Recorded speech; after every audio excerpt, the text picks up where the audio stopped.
Hello. അപ്പൊ ഇന്ന് മറ്റൊരു വീഡിയോയിലേക്ക് സ്വാഗതം. നാളെ തിരുവോണമായി. അപ്പൊ നമുക്ക് കറികളൊക്കെ ഏതാനും കറികളൊക്കെ ഇന്ന് വെച്ചാൽ പിന്നെ നാളെ പണി ഒഴിവുണ്ടല്ലോ. അപ്പൊ ഇന്നിപ്പൊ ഞാൻ വെക്കാൻ പോകുന്നത് അവിയലാട്ടാ. അവിയലിനുള്ള സാധനങ്ങളെല്ലാം അരിഞ്ഞു വെച്ചിട്ടുണ്ട്. കായ, കുമ്പളങ്ങ, മറ്റേ വഴുതനങ്ങ, ക്യാരറ്റ്, അങ്ങനെ ഒത്തിരി സാധനങ്ങൾ ഉണ്ട് ഇതില്, മുരിങ്ങക്ക. അപ്പൊ നമുക്കിത് ഉരുളിയിലേക്ക് കുറച്ച് വെളിച്ചെണ്ണ ഒഴിച്ചു കൊടുക്കാം കേട്ടോ. അപ്പൊ നമ്മുടെ വെളിച്ചെണ്ണ ചൂടായി. അപ്പൊ നമുക്ക് ഈ അവിയലിനുള്ള കഷ്ണങ്ങൾ ഇതിലേക്ക് പരക്കിടാം കേട്ടോ.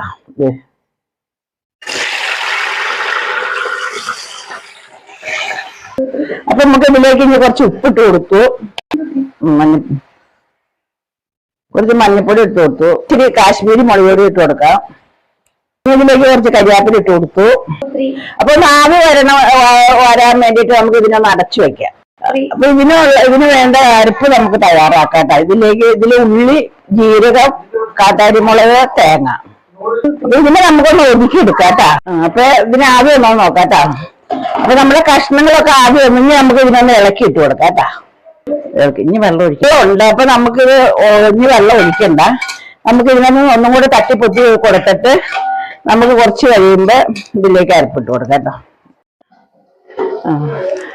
അപ്പൊ നമ്മുടെ അവിയല് വേവായി. ഇനിയിപ്പോ നമുക്ക് എന്താ ചെയ്യേണ്ടത്? അരച്ചു വെച്ച തേങ്ങ, ജീരകം, കാന്താരിമുളക് എല്ലാം കൂടെ ഇതിലേക്ക് ഇട്ട് കൊടുക്കാം. നമ്മൾ അരപ്പിട്ട് വെച്ചപ്പോ നമുക്ക് ഒന്ന് ഇളക്കി കൊടുക്കാം കേട്ടോ. അതെ, ഇച്ചിരി കട്ടത്തൈര് ഒഴിച്ചു കൊടുക്കാം കേട്ടോ. കുറച്ച് മതി, ആദ്യം പിന്നെ ഇളക്കണം. അപ്പൊ തൈര് വെച്ചിട്ട് നമുക്കൊന്ന് ഇളക്കി വെക്കാം കേട്ടോ. അതെ,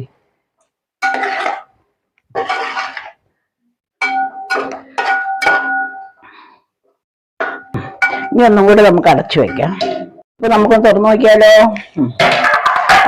അപ്പൊ നമ്മുടെ അവിയലൊക്കെ വെന്ത് തേങ്ങയുടെ പച്ചമണമൊക്കെ മാറി നല്ലൊരു അവിയലായ മണം വരുന്നുണ്ട്. ഇനിയിപ്പോ നമുക്ക് എന്താ ചെയ്യേണ്ടതെന്ന് വെച്ചാ ഒരു ഇച്ചിരി കരിയാപ്പിലയും കൂടെ ഇട്ട് കൊടുക്കാം. ഇതിലേക്ക് ഇച്ചിരി പച്ച വെളിച്ചെണ്ണയും കൂടെ ഒഴിച്ചു കൊടുക്കാം കേട്ടോ. അത് ഇതുപോലെ വെക്കണേ. നമുക്കൊന്ന് ടേസ്റ്റ് ചെയ്ത് നോക്കണ്ടേ? ഇത് നമ്മുടെ അവിയലിനും ടേസ്റ്റ് ചെയ്ത് നോക്കാം. ടേസ്റ്റ് കേട്ടോ.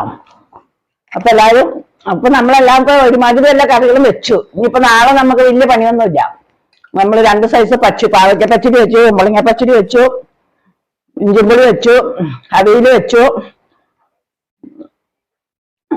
അപ്പൊ ഒരുമാതിരി എല്ലാ കറികളും. ഇനി നമുക്ക് നാളെ സാമ്പാർ വെക്കട്ടോ. എന്നാ പിന്നെ ആയിക്കോട്ടെ. എല്ലാവർക്കും അഹമഞ്ഞ കാപ്പി വേണം.